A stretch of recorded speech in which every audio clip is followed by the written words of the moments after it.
En français, j'avais entendu et j'ai vu. Félicitations à Congo Promo TV. Igela coiffe ikote Papa na Kerwan éternel Kenaya Kanda Taba ikote Sensi Nganda Taba Fenenene Nganda Taba Chez Hugues la coiffe ikote Papa na Kerwan éternel Kenaya Au 174 avenue Aristide Briand 93 320 les pavillons sous bois. À la petite porte à gauche association Hugues Ikoté.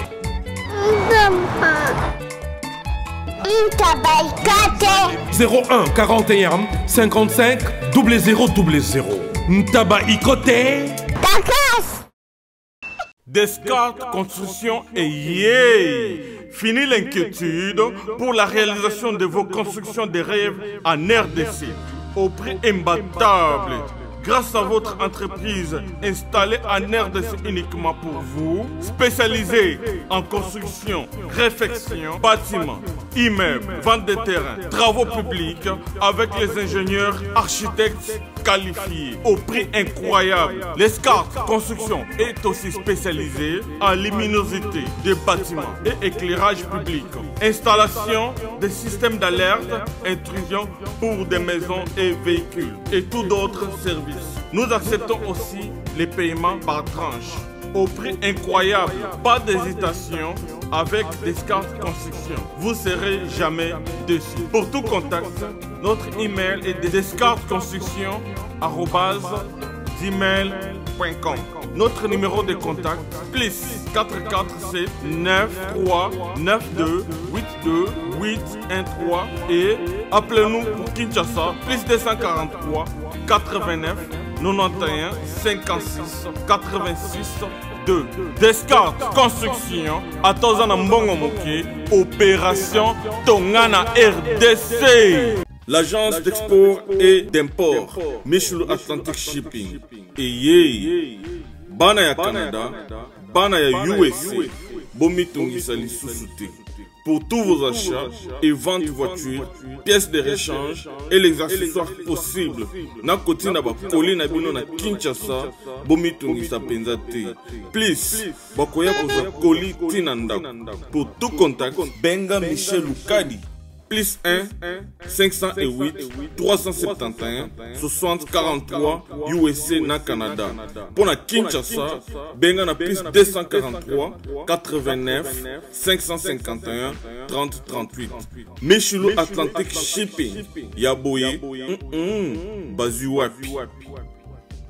Raph Ngindou, félicitations pour la promotion, c'est la rapport d'artiste. Que Dieu te bénisse. À connaît pas demander, il n'y a rien en face. Suivez Congo Promo TV avec le PDG Raph Ngindou. Nanenga mabete Congo Promo Raph Ngindou. Boga, en tout cas, félicitations, merci si tu es où, mais là.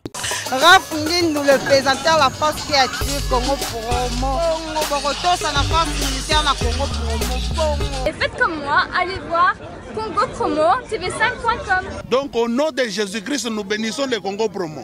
Avec Raph Ngindou, Congo Promo ne tombera jamais. Piccolo Congo Promo ndé. Ouais, Balobi Raph Ngindou.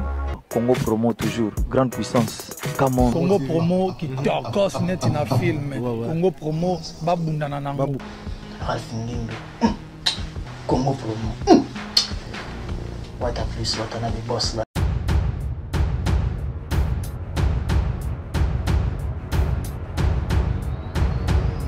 Mesdames, Messieurs, vous qui nous suivez à travers le monde, c'est toujours un grand plaisir que Boakor d'Arabiso, attention particulière, raison pour laquelle nous, la grande équipe de Congo Promo, dirigée par celui qu'on appelle le monsieur, l'ingénieur Raph Ngindou, depuis les États-Unis, à qui j'ai dit bien des bonnes choses, na madame Penalibota Mobimba, en pleine capitale, c'est-à-dire Tozana Kinshasa, capitale à RDC, au cœur de l'Afrique, précisément dans la commune de Limité. Vous remarquerez derrière moi, Bozomona, image wana effigie ya munene, il y a celui qu'on appelle le père de la démocratie congolaise, ça juste derrière Bisso, où ils allaient bon au siège social.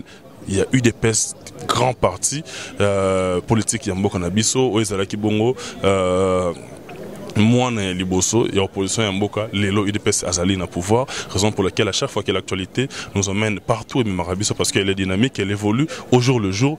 Vous pouvez l'embarrater, toyaka wana poto, vous avez des formations à la source, raison pour laquelle toza awa na siège ya UDPS s'il vous plaît, toye poto kutana na moko azali bongo chargé mon lobeli ya UDPS ya azali bongo mingi na côté culture, mais azala wana pe parce que to lingato réfléchir na ye parce qu'il y a de la matière. Mesdames messieurs, na loba mingi te, mais tout na ngambonga, bien nous de l'anglais juste à côté de moi. Tokutani sous lelo pour la énième fois dans cette émission. Nzamba Pesi Makasi.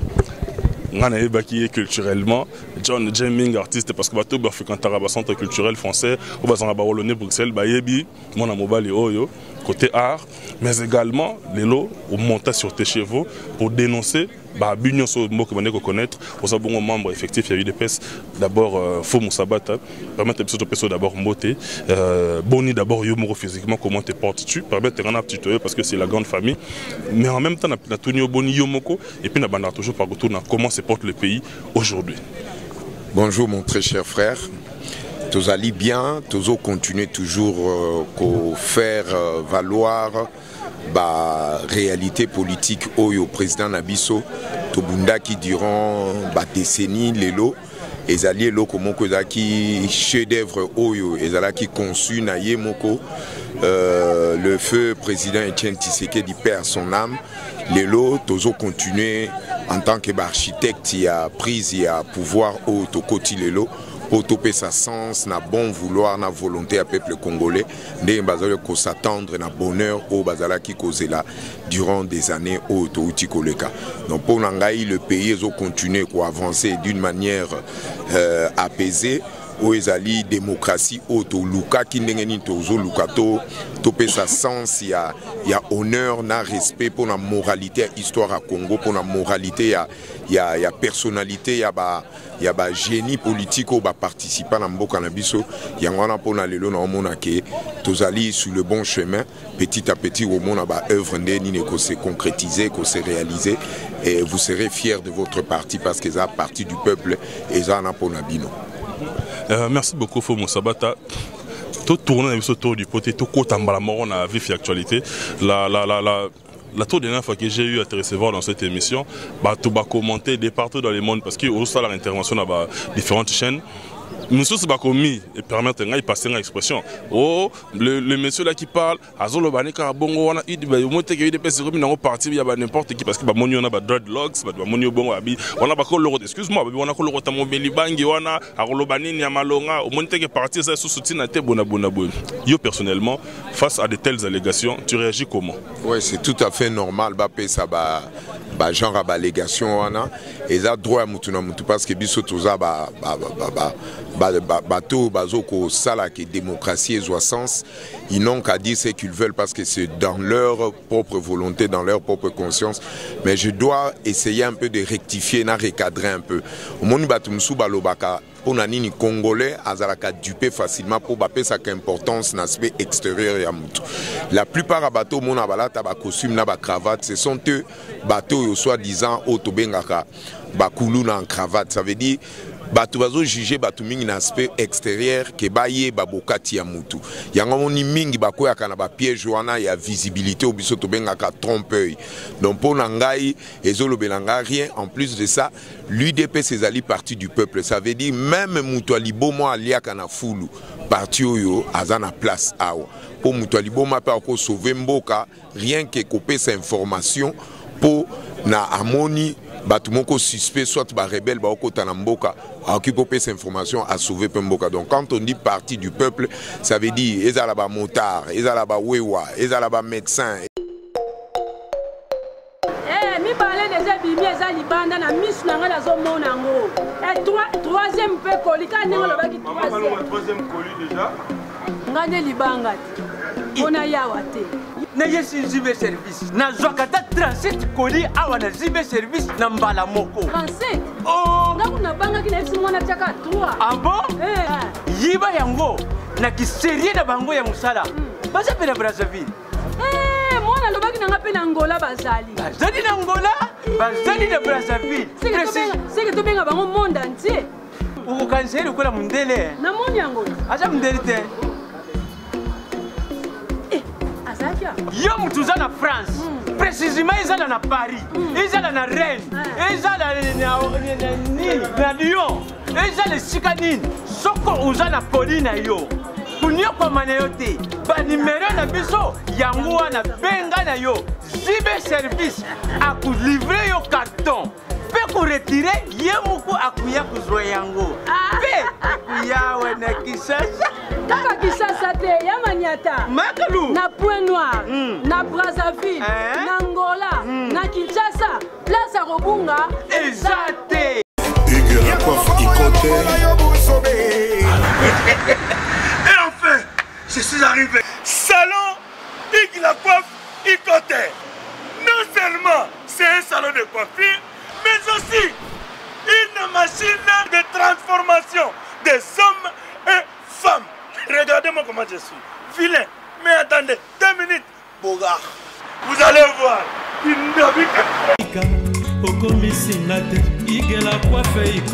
Hugues la coiffe Ikote, votre salon de coiffure mixte afro-européen situé sur la Nationale 3 au 174 avenue Aristide Briand, les pavillons sous bois. Pour plus de précisions, veuillez nous contacter au 01 41 55 00 00 ou encore sur notre site hugueslacoiffeikote.com. Nous sommes ouverts tous les jours de 8h à 20h, même les jours fériés. Hugues la coiffe Ikote, l'homme qui coiffe la ville. Hugues la coiffe Ikote, le salon de coiffure mixte afro-européenne de proximité. Au 174 avenue Aristide Briand, les pavillons sous bois sur la Nationale 3. Un seul numéro, 01 41 55 00 00. La beauté de votre chevelure chez votre frère. Hugues la coiffe Ikote, même père, même mère. Chikicha, chikicha, cha cha. La beauté peut tout changer.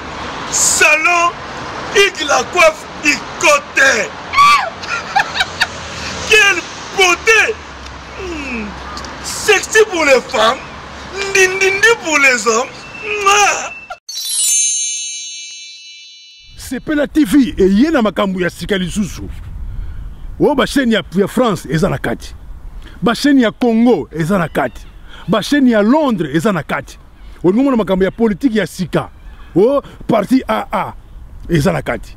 O parti BB. O CFAIO eza na kati ya Sepela TV. Bouquet comme ya muke boye. O tina poche voyager na ngokeno partout lingi.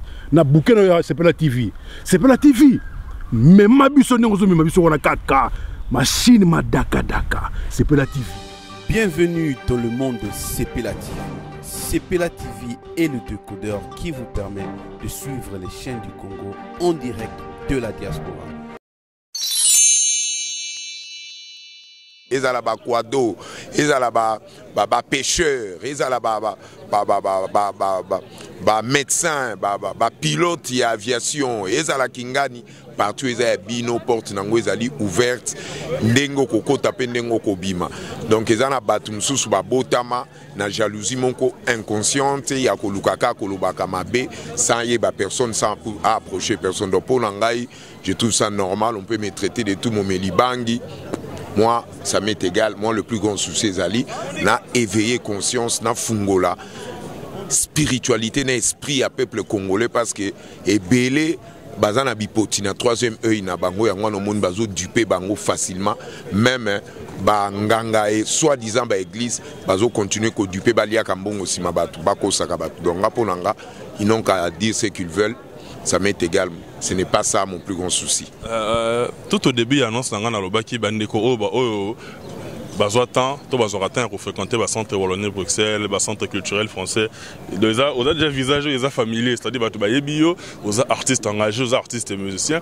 Au Betaralinda, au Grataranayo,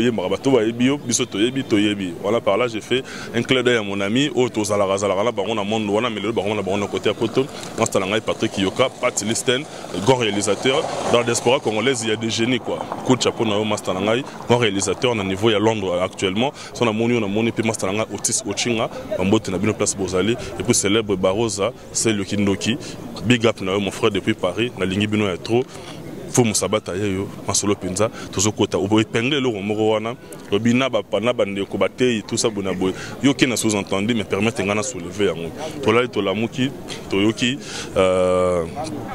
mon pays est congolais parce que nul n'est plus congolais que autre. Mais ça quand même, Moto Azalina au rappel au dimanche Likolo, leader d'opinion, le cardinal Monsengo a PCP opinion naïe, il y a vérité des urnes. Tant a PCP il a lobby par rapport à la vérité des urnes, wana pour naïe a lobby en tout haut, que c'était Martin Fayolo, né a gagné qui ba élection oyo, Lelo. Le président Félix Antoine Tshisekedi Tshilombo, Azali Bongo, un président nommé, tout ce qu'ils ont vu, détail, écoute, bateau, badimbalanda, on a des réseaux sociaux. Bino Moro na camp présidentiel Lelo, Bino Bosan na mouvance Lelo. Qu'est-ce qui fait que bande comme ça, baboy tolérance, il y a quoi opinion, on a qu'à bongo, on a tirer sur l'Église catholique, oh il a accompagné peu bino na marambo belé, l'Église catholique a bimi sa pe batu na banzela, a bimi sa pe batu batele mela kakabila ensemble na bino de le boromi ko tirer sur yé, bon monter que bosa la fait manquer, bosa la intolérance, toute intransigeance. Non. Toute opinion ezalera toujours vérité. Parce que tout le monde a attaqué Saddam Hussein na Irak, il a fait argument que oh non, il y a des armes nucléaires, mais il y a des qui ont fin moko oyo, il va contrôler le pétrole na Irak, bazwaka pétrole. Moi, je n'ai jamais été d'accord na batu soit disant soit na renommé soit lobby ou anande évangile les vérité. Si c'était le cas, pourquoi Martin Fayulu soit disant Zolobake, c'est une aberration. Ça veut dire Félix a eu bien pouvoir, mais Abimisata, deux personnes va revendiquer victoire. Bazo Bimate. Et là qui complot moko international. Non, tourner en salle, il y a un gars qui appelle ça une impression pour appeler ça sens. Il y a déclaration yo. Mosengwa Koloba. Ça veut dire Alex Akaza na popularité. Mosengwa Koloba va confirmer effectivement que Aïba qui pouvoir. Or, tous ces jeux-là, tous ces bindés fonctionnent. Et si mbaka pete po nini ezalé nango scénario atakinga et si mbité pourquoi parce que bazala qui n'a pas entité spirituelle te bazo contrôler ma solo en côté parce que biso IDPS to contrôle à terrain to yebi qu'est-ce que nous pouvons faire et l'église catholique sokazo soit position wana ça veut dire ils ont toujours participé dans malheur et à bas peuple ça veut dire baza bateau bayaka soit disant baza au milieu du village or c'est faux balingaka peuple azala éveillé te bako sakabango batande ko nzamba Nabino, botala boy, mais or ce sont eux au Bazali qui régorgé comportement moko au Izali Amabe, il y a pédophilie, Bazali qui se comporté très mal, il y a Koluka, Koteka, la sirène Oyo, Babengaka Magdala, Nakatia ba foyer, Nakatia ba mboka, pour ba tout ça, ba peuple mitou, et c'est ainsi, c'est pas aussi la première fois que Nani Mosengwa s'est comporté bon. Rappelez-vous la conférence nationale souveraine. Nani Abimisa qui troisième voix. Azwa qui 15 millions et pas Kengo Adondo pour écarter Tshisekedi. D'abord, c'était un tribaliste. Alinga Baluba te putatanga chez Baluba. Ba forma ekuna na ba école Baluba kola Baluba. Nous avons un problème na bango ezali. Souci na bango ezala qui mission au babanda qui pour écarter cardinal Malula. Yes quoi eko salon pas ce cardinal Malula a été écarté pour makambo fungola batu misu mais bango souci na bango ezalaka bakanga bino misu tala même ba scénario basala na kati ba église soki bazoya po bapesa batu communion mona basala signe croix katikati elongi tout ça pour na bakanga œil troisième œil baloba que non ko fungolante parce que troisième œil œil mona ka la spiritualité soki ozoko mona troisième œil oko comprendre buzo bana bango tout basala ya batu so benga en lumière parce que yango oui mais lumière mais pourquoi ba tia croix ça veut dire kanga yango oko japonais na maikari ba binga en lumière ba tia na maboko ba tia monter ça veut dire na ba indien pe ba tia ka tache rouge pour ya pembe ya rouge ça veut dire ba nettoyer ngo po omonaka mokili na sens mususu ça ba secret na ba code ya spiritualité o nzamba pe sabatu mais catholique leur souci ba combattre ka nzambe bazola ka bino nzambe ok nzambe wana za na sens wana te yo imaginez un peu ba ki ko fanda na IDPS durant tous ces temps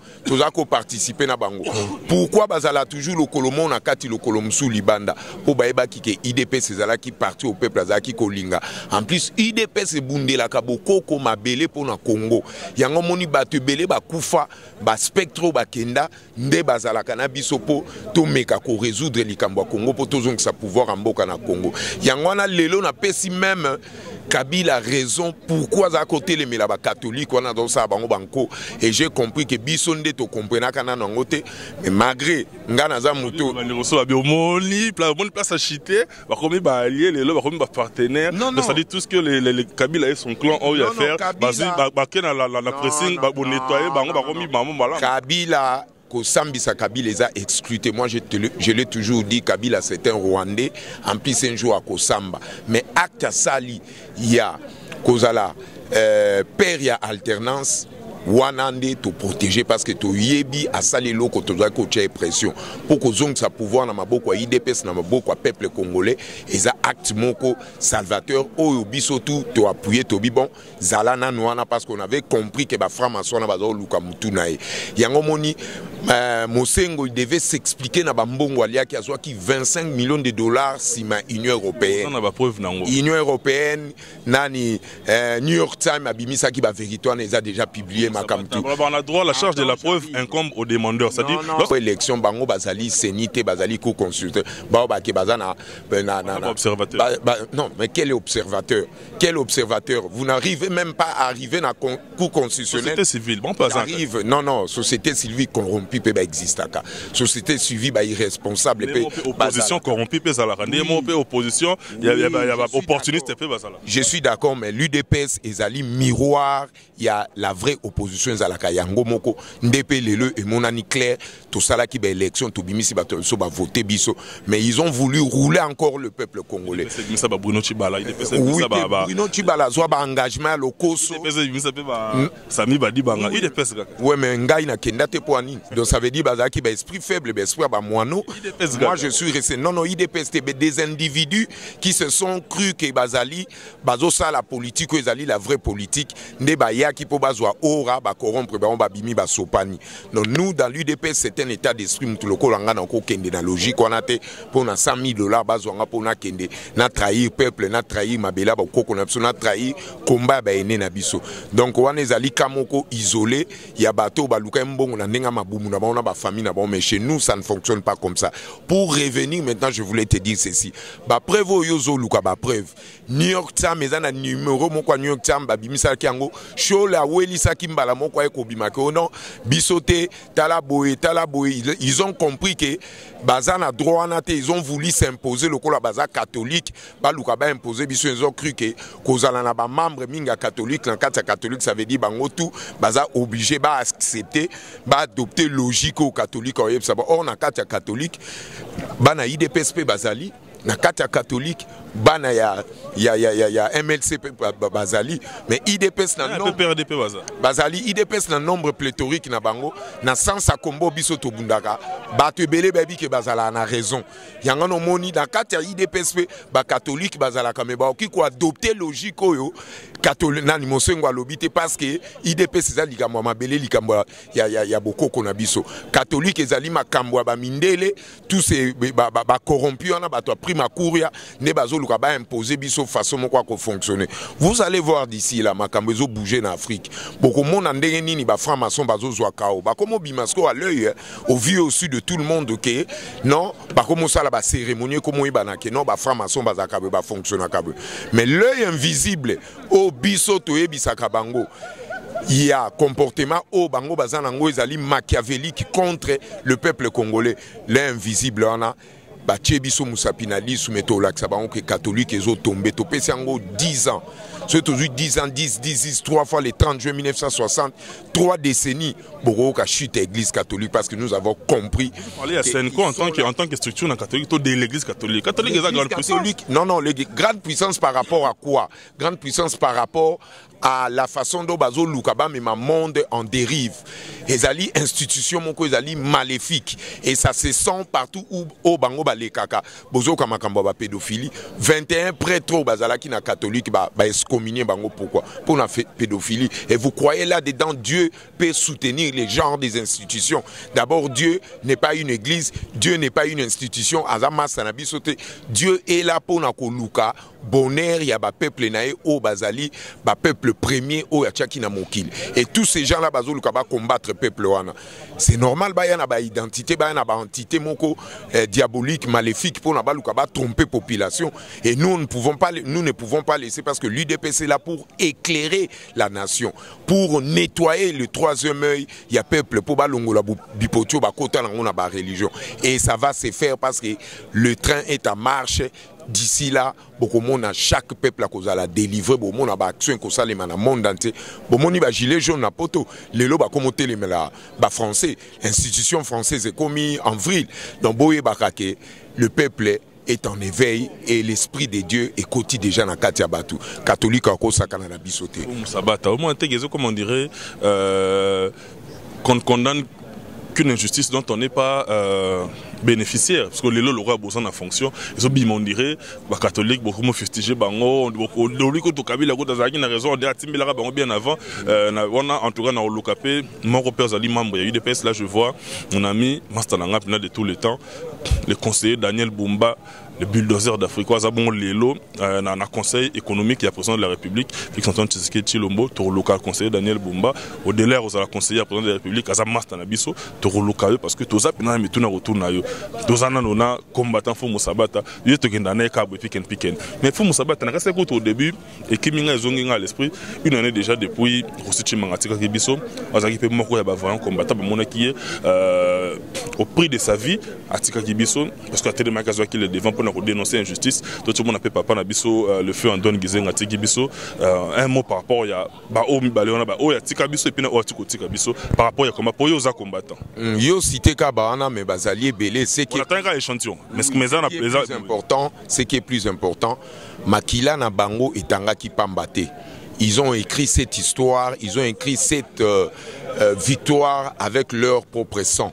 Et nous, on est là pour tous s'inspirer à la vibration. Yamakila batona potoye bandenge nini tokoki kosala soué na bango ndenge balingaki oyo Rossichi Mangalobaki que le peuple gagne toujours. Et il est clair, le peuple ne peut jamais appartenir à une entité moko religieuse, à une entité moko oezali, na ordre moko, il y a logique où il y a un avantage à peuple. Le peuple bazalaka toujours lié avec l'esprit, la spiritualité. Et en tant que grand esprit, notre feu Etienne Tshisekedi a la Kisabiso l'art de faire la politique avec l'amour. Et cet amour-là, né Ezope Sabiso, réussite à long terme, réussite, escalier toujours komata de victoire en victoire. Et pour Nangaï, ezali situation moko oyo toujours qu'on contrôler bien et vous allez comprendre petit à petit avec le temps que l'IDPS procède avec l'ordre tous à la rabato à koué la kate bato lukakato la xate que bisonde on est le meilleur, mais nous avons des arguments parce que la vérité nous la portons dans notre cœur et c'est comme ça toko panzango autour de tous ceux-là qui veulent que l'unité du Congo est là, qui veulent que les Congolais puissent s'aimer entre eux. Il y a une logique qui a au biso président Tshisekedi Atika Abiso aimer le Congo, aimer le peuple congolais. Mais tous ceux-là qui travaillent contre l'unité de ce peuple, Bae Bakake, Bako Bima, Mutakala, pourquoi? Parce que combat oyo nzamba comme na moment oazo la sélection moko naturelle et aujourd'hui ba sélectionner bon moni ndenge mosengo se comporter Dieu a sélectionné lobi que il était un aventurier et binomo bo moni na niveau a komi na place à Kiti na ndenge ba escominier bango pona makambo pédophilie. Donc Dieu est en train de faire la sélection d'une manière naturelle. Merci beaucoup, Fou Sabata. Nous avons une question par rapport ayant trait. Il y a un abisso, il y a ensemble Oyo, PC Opinion à Bango. Car on a des partenaires à travers le monde. Le numéro que vous voyez affiché, c'est notre numéro.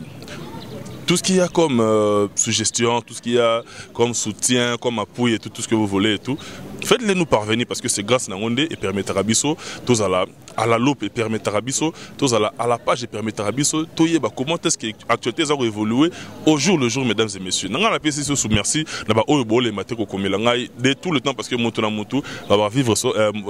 vivre sans amis, c'est mourir sans témoin.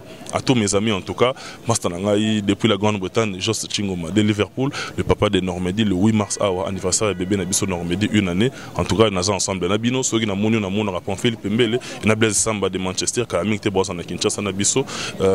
Poto kota maman na vif du sujet et puis na couple en Italie vient en Anto Mokonzi motema Dorian fait za ba parents Brian la linga bino ya moi trop à tous en base de UDPS to poto sur parce que tout ça partout au tout ba benga biso poto ba communiquer to ya kawana c'est-à-dire l'église au milieu du village déontologie et sengi bongo au besoin d'un droit de réponse à les matières comme la biso to rien un micro to cha caméra faut musabata to lettre la muki to yoki position. Il y a ensemble l'ensemble peut se positionner à PC position va prendre acte. Il y a élection, il y a le président Félix Antoine Tshilombo. Ensemble on a kawaza qui na kati ya la muka où il y a militant qui peut sérieusement pour un candidat Martin Fayol ou aso réclamer les lots vérité des urnes oyo et bimi entre guillemets na munoro ya cardinal Mosengo où il y a vérité des urnes selon bango. Positionnement les lots, il y a Moïse Katumbi, na structure na mobimba wana. Bino moko les lots na kati ya mouvance parce que bino besoin de pouvoir les lots. Boyambi yango ni puis yo en tant qu'analyste, aux on a œil. Non mais Katumbi ayo qui conseille na ebisaki na lobaki ayazwa carte na IDP sa fanda na pelouse. Tokola kisende ni basala la pelouse, basala ka politique. Mais ko panzana na obango ba panzani. Ils ont changé et l'eau comme mon côté nabiso parce que ils ont stratégie na bango basala toujours mais la victoire côté nabiso parce que ba luka ki biso to panzana mais biso to panzante bango na bango ba panzani mais ba panzani pour la ba intérêt na bango mais place nga na moni suspect Katumbi a côté la te Mak Mukeba atika Katumbi parce que Mak Mukeba c'est un katumbiste de sang Mak Mukeba bien longwe kasi a longwe c'est une diversion Jakindala pas lobby à Kaboni non c'est une diversion Jakindala c'est un comédien. C'est une diversion pour baluka moyeni ni bakoluka porte bakota. Et Zandenge basala toujours depuis Kala. Mais Kopanzala bango est divisé bango mais nous on continue à régner avec notre peuple. Biso kolobela biso eloko mon côté parce que nous savons que bazo lukasko stratégie ni bakokota Moïse Katumbi moi ça me surprend pas parce que il était dans l'erreur aye bakakozwa maturité lokola zongeli ndeko na yemenga na osenga baleka na RTNC baloba mabe ou basala ki peuple aloba nenga yibi ba iranium aloba ndenge nini asali peuple katange mabe biloko wana nde tokoyeba pardon poids o azana ngona motema alongolango et c'est ainsi que nous pouvons croire à cette division pour ngai ça me surprend pas nous on continue on fait notre route parce que vitesse à croisière tozo kende baya ko rejoindre biso soki baboyi et talibango et on en a marre avec leur double face ça la politique il y a Autriche wana au nom de l'inclusivité quand même non quelle inclusivité peut kokoti sabanguna mabe ça ce sont des mots na linga babilo qu'on a nous regardons les actes et les comportements de ceux-là qui se disent que non bazali prioritaire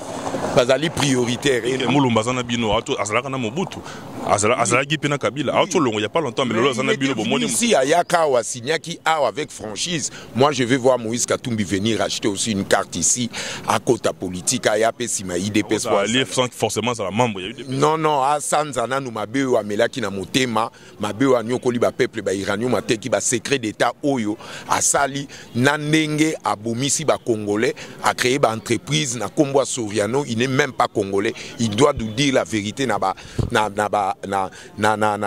identité na ye na logique oyo yazo luka imposé biso to ebike azali le fruit du mal nous on n'a rien à foutre na babilo na bonde ba panzani wana bayate bisoto etali bisote toujours continuer nzela na biso ya kanisa ke fayulu akokota po ya bimatsu gouverneur akatanga piller ba minéraux na ba uranium ateka po monde zwa dégâts ezwa monto batu bakufa bango ba renyaka kana kati ba désordre moi je ne suis pas d'accord na lingi kutu biloko wana te lingi koyo kangote tozana ba jeune ebele politiciens bazo mato ba lingi Congo bazo porter Congo na motema Congo ko existe akaka pe to sala kama kambo danger etali bisote faut musabata to komena biso na suka.